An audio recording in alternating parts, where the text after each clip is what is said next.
Assalamualaikum.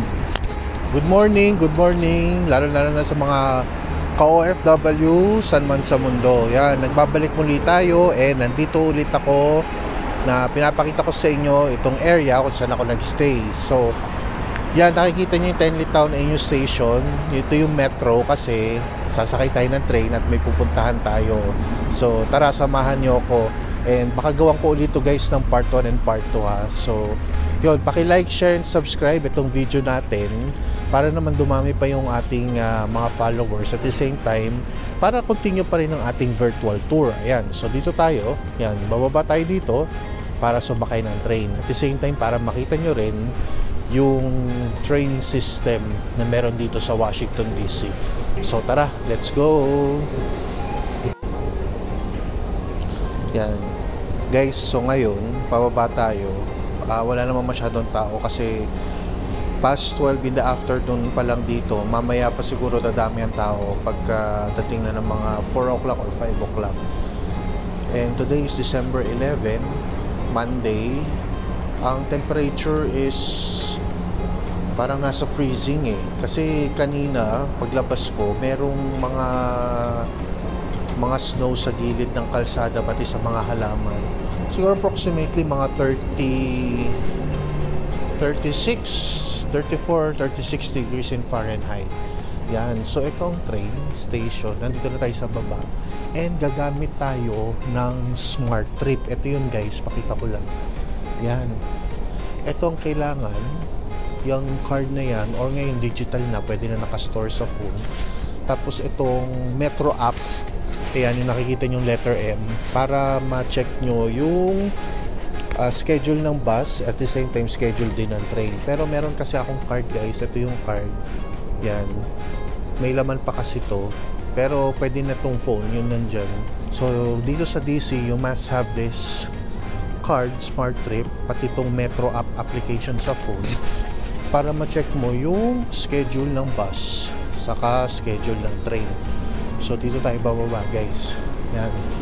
Actually medyo steep nga tong parang pagkakagawa nila ng escalator, parang matarik. Pero meron pang mas steep dun sa ibang station, sa Roslyn particular. Yan. So nandito tayo sa right side ito. Kasi itong left side yun dito, yan. Yan yung kapag ka nagmamadali, yung mga tao gusto nang bumaba or umakyat, ito, ino-open nila tong way na to para yung mga gusto mauna na, either pataas or pababa sa station, para walang obstruction, di ba? So, most of the people here sinusunod yung ganon, pero iba may mga pasaway din pero majority talaga nandito siya sa right. Yan.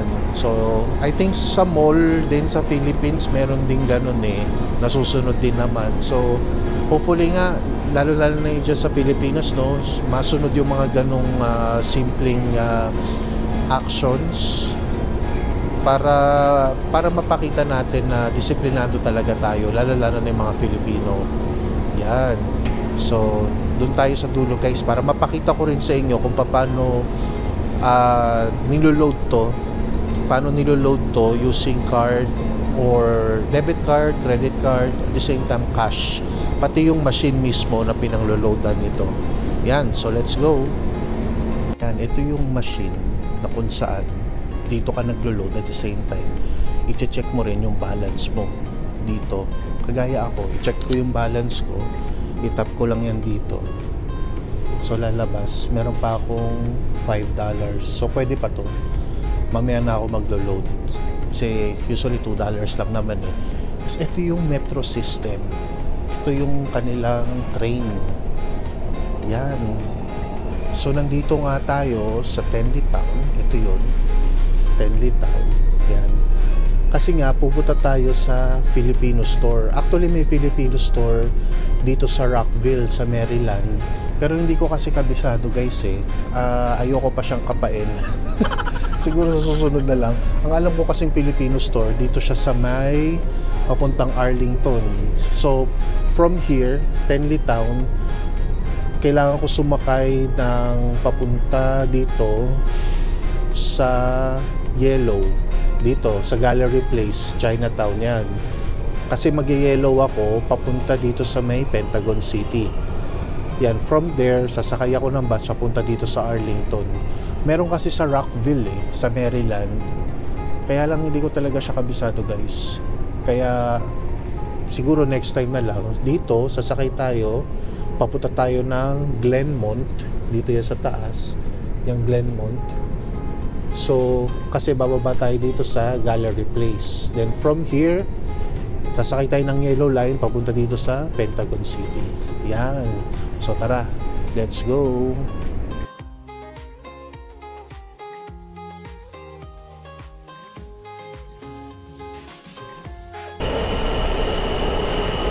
Ito na ang train papuntang Glenmont. So tara. Yan. Sasakay na tayo.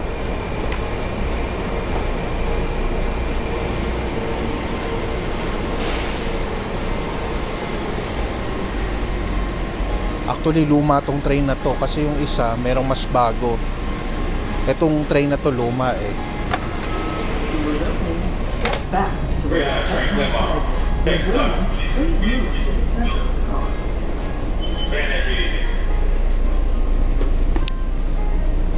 Yan, nakasakay na tayo ng train. Ayan guys, so nakasakay na tayo dito sa train. Medyo mahaba-haba pa tong station. I think mga 7 or 6 stops pa. Sasabihin naman ng driver kung ano yung susunod na stop, kaya hindi ka rin naman mawawala. Pero dun sa bagong train, hopefully maaabutan natin. Medyo mas modernized na siya kasi meron siyang makikita mo kung ano yung susunod na stop. Parang may visual, ano ba tawag?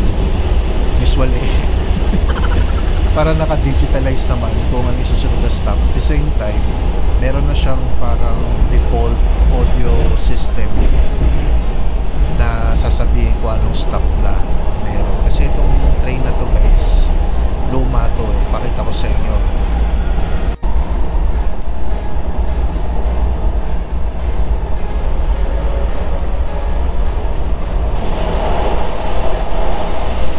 Yan guys, so nakita nyo diba, luma tong train na nandito. Hopefully sa pagpalit natin ng train sa may Yellow Line, meron ng bagong train para makita. Actually hindi ko siya naiintindihan, pero meron naman makikita mo sa paligid kung isang stop ka na. Parang ito, pakita ko uli guys.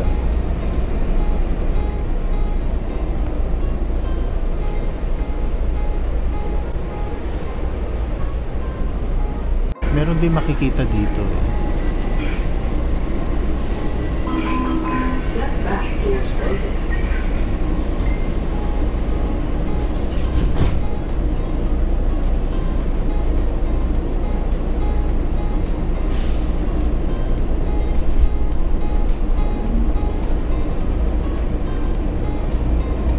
Kung napansin niyo yung parang merong poste, naka-indicate to anong station.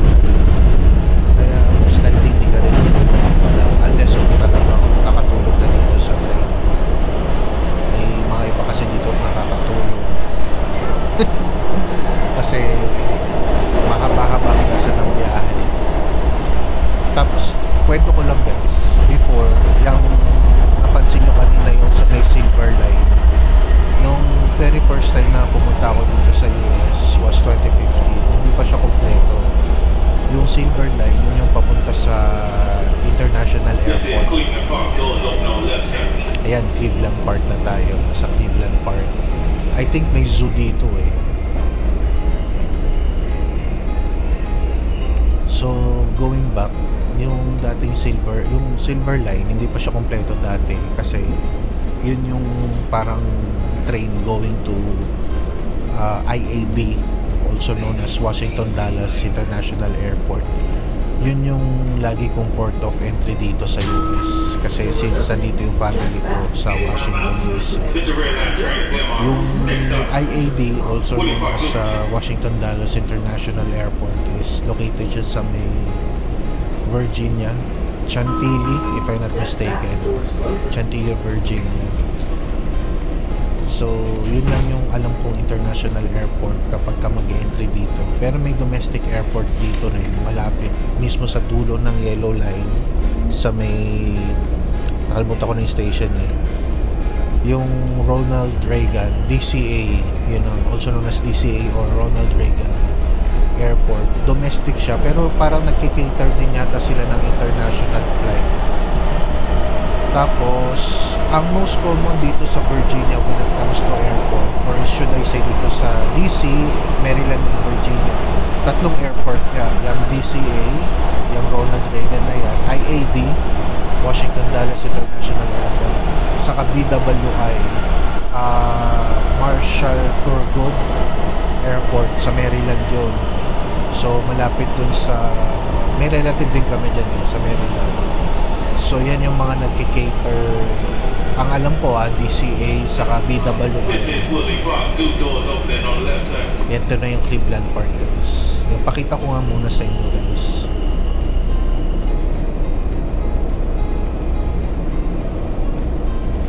Tapos may mga nakasulat din dito. Ito ayan, yun yung nakasulat. Ayan. So red line, Woodley Park Zoo, Adams Morgan.